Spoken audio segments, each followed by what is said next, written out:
คือวุ่นวายพี่น้องเอ้ย วุ่นโมแม่น วุ่นวายวุ่นพี่น้องวุ่ โอ้ นวาย ยพี่น้องเอ้ยเนาะเอาสบายดีเด้อพี่น้องเอ้ยเนาะสบายดีสวัสดีพาลุง FC กันเบ้อสุคนเด้อเนาะพบพ่อกันตอนเช้าๆวันนี้กันเนาะขบุญกำลัง พี่จะมาใส่นี่ วดบ่ขายดีแท้ว่า ฮะ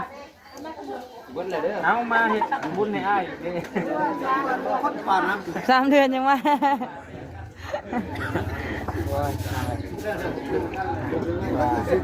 เรียบร้อยเนาะ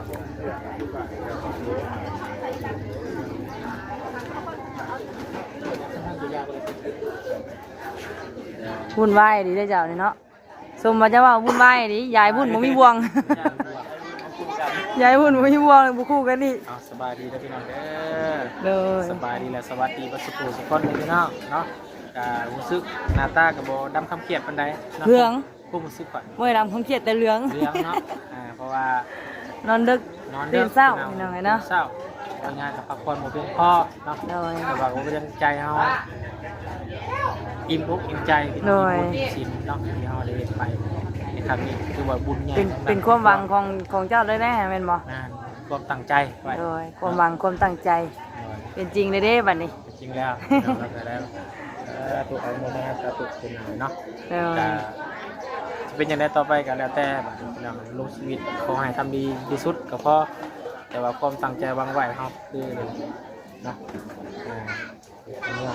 เป็นเมื่อบ่บัดนี้ ขอบใจหลายเด้อใจหลาย แม่เฮาก็ใช้แม่นเด้อพี่น้องเอ้ย ขอบใจแมวนิวเวลาเด้อพี่น้องเลยเนาะพี่เนื้อก็หายน้ำหน่อยพี่น้องเลย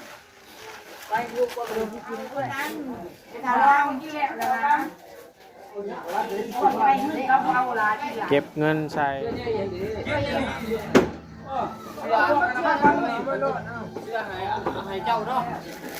อย่างนี้แบ่งพูดกันยังบัดนี้ ฮะ แบ่งพูดกันยังบัดนี้ แดงพูดสิงัว สิงัว พอหยอกพี่น้องกำลังจะได้ย่อเผาน้ำแล้วเนาะแจกของวางก่อนพี่น้อง โด เนาะ ย คือวุ่นวายพี่น้องเลย วุ่นโมแม่น วุ่นวายวุ่นพี่น้องวุ่ โอ้ นวาย ยพี่น้องเอ้ยเนาะเอาสบายดีเด้อพี่น้องเอ้ยเนาะสบายดีสวัสดีพาลุง FC กันเบ้อสุคนเด้อเนาะพบพ่อกันตอนเช้าๆวันนี้กันเนาะขบุญกำลังแจกวุ้นเนาะวุ้นกะทิปลาลุงเอ้ยเนาะหลังจากกินข้าวกินน้ำแล้วเฮาก็ได้แจกยายของหวานบัดนี้ปลาลุงเอ้ยเนาะเอ้าบ่วงบ่ได้ให้เพิ่นบ่ มีบ่วงสุดแน่ ว้าย ร้านเนี่ย เฮ็ดอะไรเฮ็ดอะไรโอ้โหโหดเนาะโหดเนาะบ้านเจ้าดิเนาะเอาแซ่บจ้ะบ่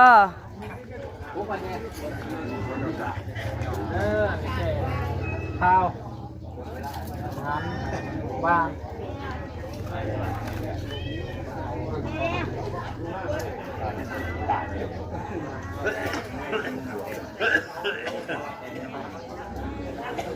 เฮ็ดหุ่นกับเฮ็ดเมื่อคืนนี่ปลาลุงอะเนาะเฮ็ดไว้เมื่อคืนนี่โอ้ให้แล้วแน่เด้อเลอะอยู่เฮ้ย เจ๊ เจ๊ใหญ่เฮา มันฟองมันขึ้นพี่น้องนะ 2 มื้อ 3 มื้อคือ เอาให้มันขึ้นเลย นับเบิ่งเด้อโต๊ะมีจักคนหน่อยเพิ่นญาติกินได้บ่คู่กันได้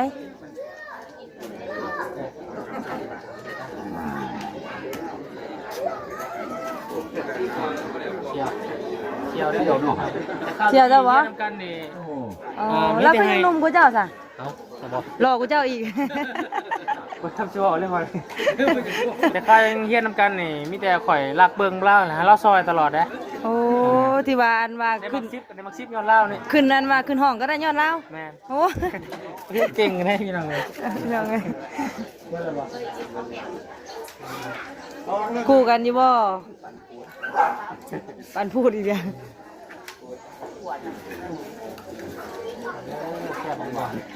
แซ่บอยู่ว่ะพ่ออู้ แซ่บเลย แซ่บว่ะ พูดมัน หุ่นไหว วุ่นวายวุ่นกะทิวุ่นกะทิเสียงกระจนแหบพี่น้องเอ้ยแมงนิ้วก็ได้นอนดึกตื่นเช้านอนหน่อยกินแต่น้ำเย็นปะลุงไงเนาะก็เลยเสียงแหบเด้อเนาะคู่กันอยู่บ่ได้อยู่บ่ กูติดหนีไปเด้อมีโอกาสมาจ่าย คุณแน่วันอีก3 ปี อีก3 ปีเนาะ อีก3 ปีใช่ไหมอันใส่หนี่ 3 ปีจะมาใส่นี่ วดบ่ขายดีแท้ว่า ฮะเอามาเฮ็ดบุญให้อ้ายเด้ 3 เดือนยังว่า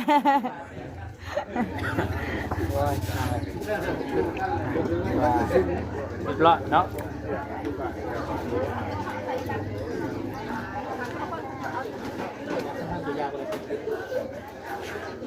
วุ่นวายดีได้อเจ้านี่เนาะสมมาจะว่าวุ่นวายดียายวุ่นบ่มีบ่วง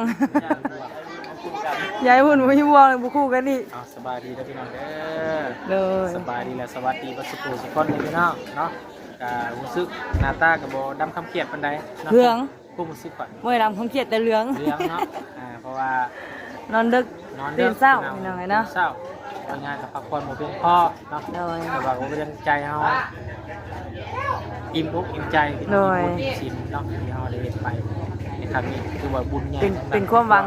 ของเจ้าเลยแน่แม่นบ่ ความตั้งใจไว้ โดยความหวังความตั้งใจ เป็นจริงเลยเด้บัดนี้ จริงแล้วเราก็แล้วตัวเอาโมแม่ตัวตุกเป็นอะไรเนาะ โดย จะเป็นยังไงต่อไปก็แล้วแต่บัดนี้ลงชีวิตขอให้ทำดีที่สุดก็พอแต่ว่าความตั้งใจวางไว้ครับคือเนาะอันนี้ก็ได้ เป็นเมื่อบ่บัดนี้ ขอบใจหลายเด้อใจหลาย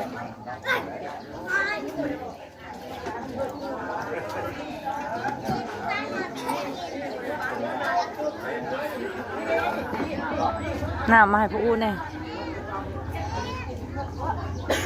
พี่น้องนะเพิ่นกินข้าวกินน้ำแล้วก็พากันเมื่อบัดนี้ปลาลุงเนาะก็ถือว่าเป็นจบเนาะสำหรับแขกคนพี่น้องเลยเนาะแต่ก็มีแต่ทางเพื่อนเฮาบัดนี้เนาะสิได้เก็บเมียนแล้วก็มากองบุญกองศิลพี่น้องเลยเนาะก็มื้อนี้ก็ยังบ่ได้เมื่อยอยู่พี่น้องเลยมื้อนี้ก็ได้แมวนิ้วก็ได้อาซีแม่นขอบใจเด้อแม่อู้เด้อจ้าอยู่ดีมีแฮง ขอบใจเด้อขอบใจเด้อเป็นสุขคนเด้อ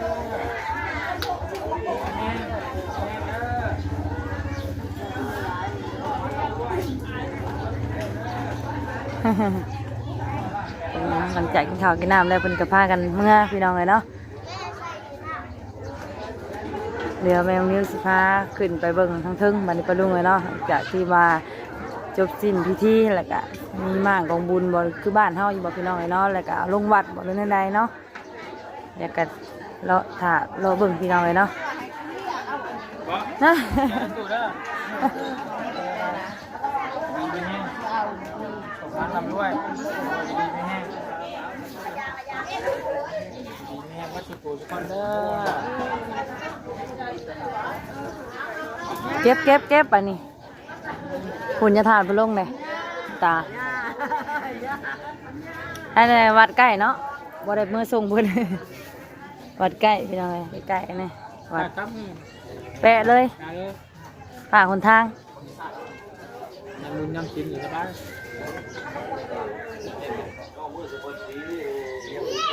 เฮ้ยเอาหน่อยบ่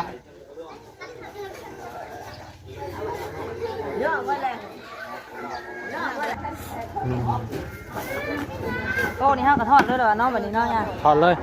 คือสิเบิดได้แขกคนเนาะ หมดแล้ว จบว่ะ จบบริบูรณ์ มีแต่เฮาเมียนกันเองบัด สู้ๆแม่น้องนิ้วสู้โอ้แม่น้องนิ้วคนงามที่สุดเลยเพิ่น พี่น้องเนาะสบายดีเด้อจ้ะ ทำไมบ้างหาทำไมบ้างหา เอากระจ้างมาทางน้ำแข็ง กินอะไรเนาะใช่เอาหนึ่งสองสามเป็นอุลุยอยู่พี่น้องเลยเนาะ แต่ว่าของมู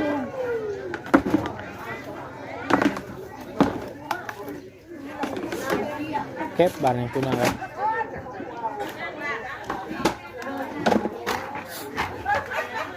เงี้ยควนครัว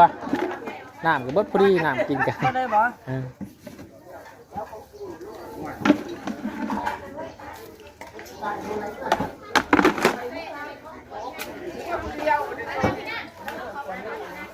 ก็ทงมาใส่ไอ้น่ะเนาะ เอาทงมาไทยอาจารย์เอานิ้ว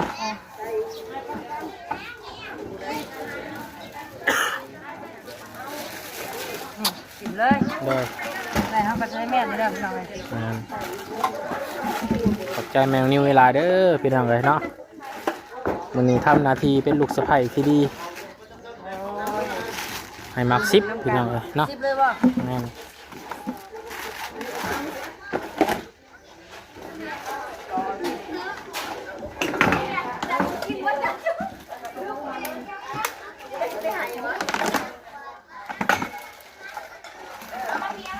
เก็บ แม่ไม่อู้ยังมีอันนี้ยัง หืม ตานากิน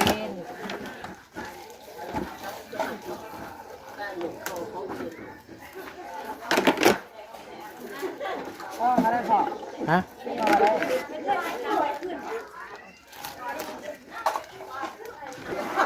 เก็บ ฮะ อืม เลย ทันทีจุดแล้วล่ะพี่เนื้อก็หายน้ำหน่อยพี่น้องเลย ไปดูพี่กินเรื่อย ทำความสะอาด นั่งก็เขี่ยวหมากได้จังเมื่อแล้ว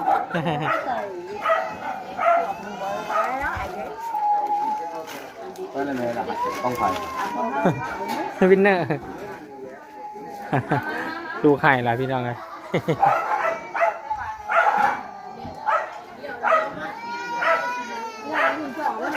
กำลังเก็บความสะอาดอนามัยบาดนี้พี่น้องเลยมาอนามัยท่านนี้น้ำบาดนี้ท่านนี้ก็ยังไม่ได้อนามัยอนามัยอยู่ฮึดจึงฮึดฮึดจึงฮึดฮึดจึงฮึด ยัน ฮะอ๋อสาธุสาธุเอาไว้ใส่คนท้องโลก ไอ้วินเนอร์ไม่จะซื้อขนมไหมเราวินครับ นั่นพอป่ะชาพอนั่นพอป่ะนั่นพอป่ะตัดภาพมาทางด้านเทิงบัดนี้พี่น้องเลยเนาะกำลังจะเมียนกองบุญพี่น้องเลย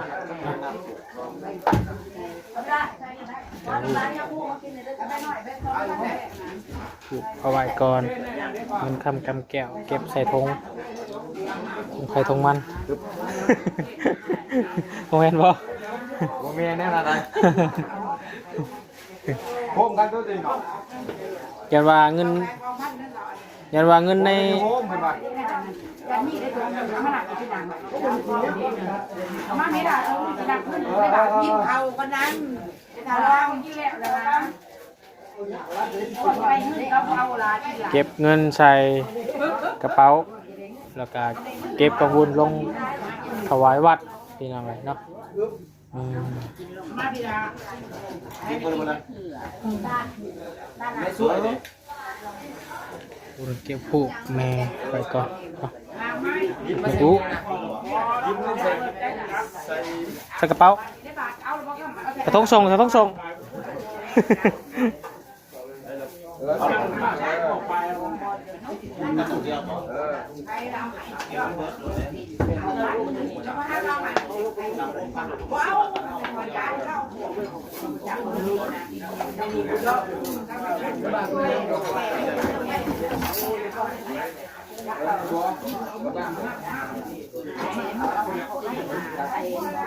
มาขันมา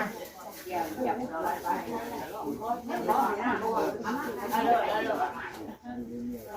ดี๋ยวเขาเริ่มเขาคนนี้ได้ที่จะสร้างกินไปหาบ้านไปแม่เนี่ยแล้วเราหาใจของเจ้า เก็บกองบุญกองศิลก่อนมันนะครับ อันนี้ได้ไม่ใช่มีอู้ต้นก็ตะเกียบตัวนี้ อุ้ยไปเก็บเป็นร้านบาทเอาไปแล้วมาไปเลยเอาลงได้ถามลงเลย เก็บเลยเก็บเลย เ เอา บ้านเพิ่นเจ้าเข็นเขาวัดเลยบ่ต้องเก็บตัวนี้ ว่ะ มันง่ายเพิ่นเก็บเองก็ได้มีแต่ในถุงในบาทแน่น่ะเอาให้เพิ่นนับ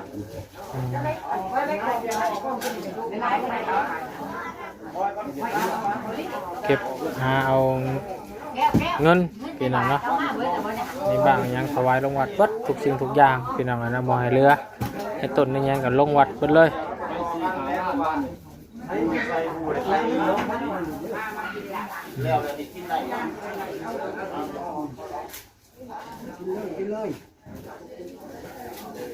วัดลงวัดเบิดทุกสิ่งทุกอย่าง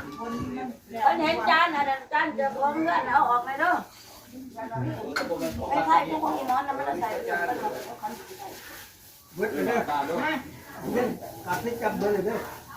คุณจะเอาไปจะนี่เอาเยอะไปข้าวกาวไว้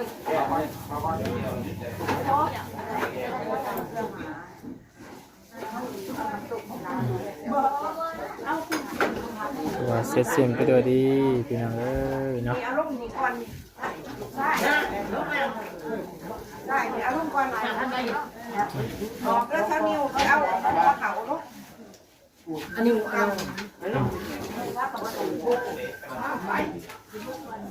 มันก็เด้อ เนี่ยตัวกันอย่างว่ามันใช่ตัวนี้ประวัติก็ยากก็โชว์กันเ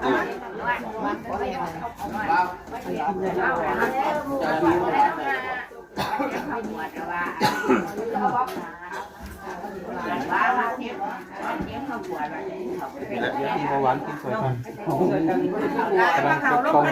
กำลังเก็บกองบุญ เนี่ยเขาให้พวกเขาขึ้นเรามาเนี่ยอะไรเด้ออะไรจะเอาเขาไปมันจะของเก๊กา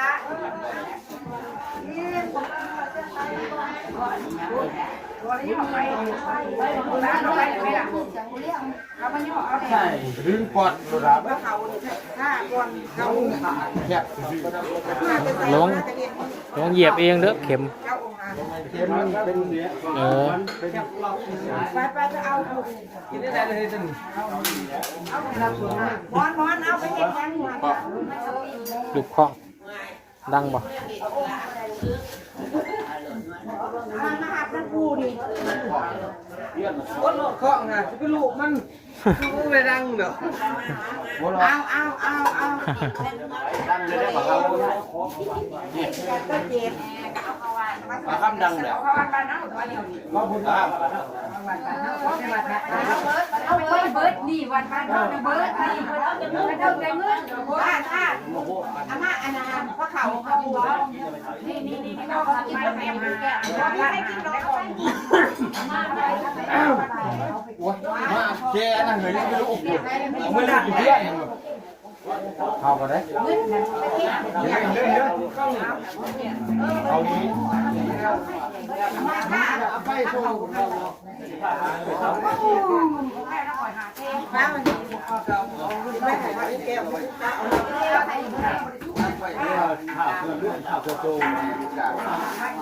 ้ทงมันมีทงมันตัวเนาะ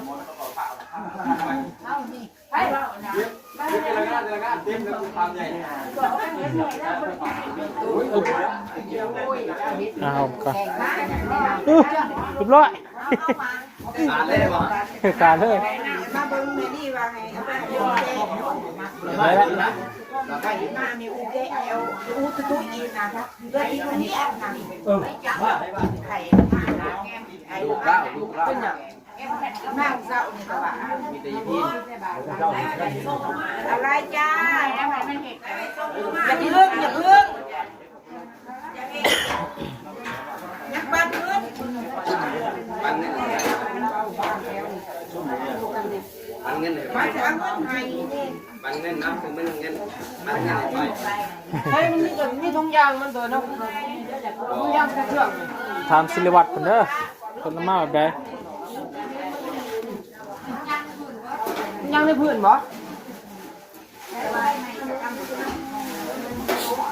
กระแสก็ขายบ่ขายขวัญเนาะ เอาเข่าไปละเอาไปทำคนได้จนหนึ่งอะไร เก็บ รื่องยึดของลงมาพี่น้องนะเป็นถุง ละบ่อันนี้ยังอยู่อันโน้น เย็บเย็บ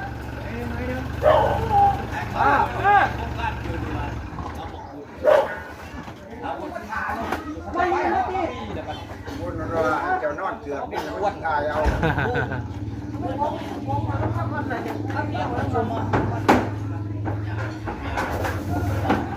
คือบ่รู้บ่แน่เหมือนน่ะมองไปที่บนรับเองเฮ้ยแล้วนอนลงดิ้นคนจะทายเอาเนาะเรื่อยๆคือว่าออกกันขนาดพุ่น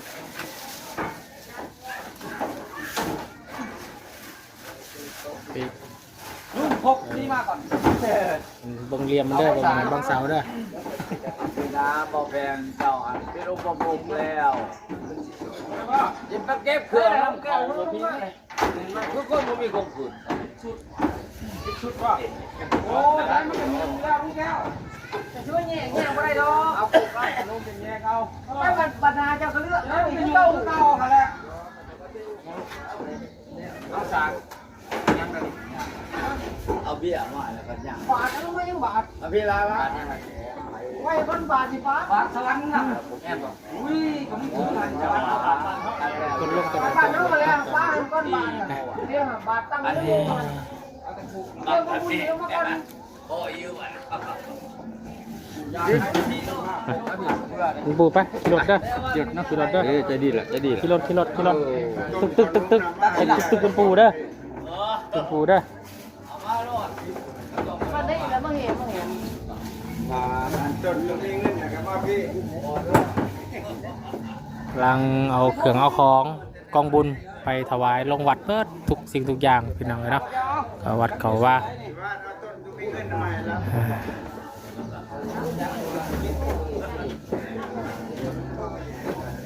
โอ้ขอบคุณพวกเสื้อที่มันมีเสื้อไม่ยังอยู่นะเสื้อเยอะๆดิเสื้อเยอะๆเสื้อให้เจ้าเนาะโอ้ยกูบ่ทันอยากให้กูอยู่ไม่ว่าอยากได้โอ้ยนอนภาคหน้าเสือตายก็เรียกว่าอยากได้อีกแหละเอ้ยเจ็บต้นเจ็บโตด้วยนี่เอ้าภาคเนาะดีเนาะภาคนี่จะทานเอามาเป็นยังไงจะทานจะได้ ก็ถือว่าเสร็จสิ้นไปอีกภารกิจหนึ่งเนาะสำหรับครอบครัวบุญสารวัตรเด้อพี่น้องเด้อเนาะทำบุญทำทานบุญเห็นศีลเป็นพิธีเรียบร้อยเนาะเงินชาติหลังนี้ก็ถวายเขาวัดเปิดเลยพี่น้องเนาะ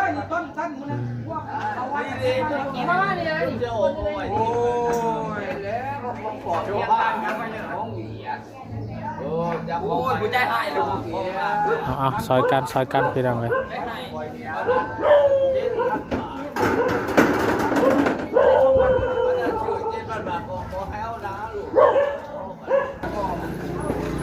ของบุญหากองน่าจะเต็มคันรถนี่แล้วแหละพี่น้องเลย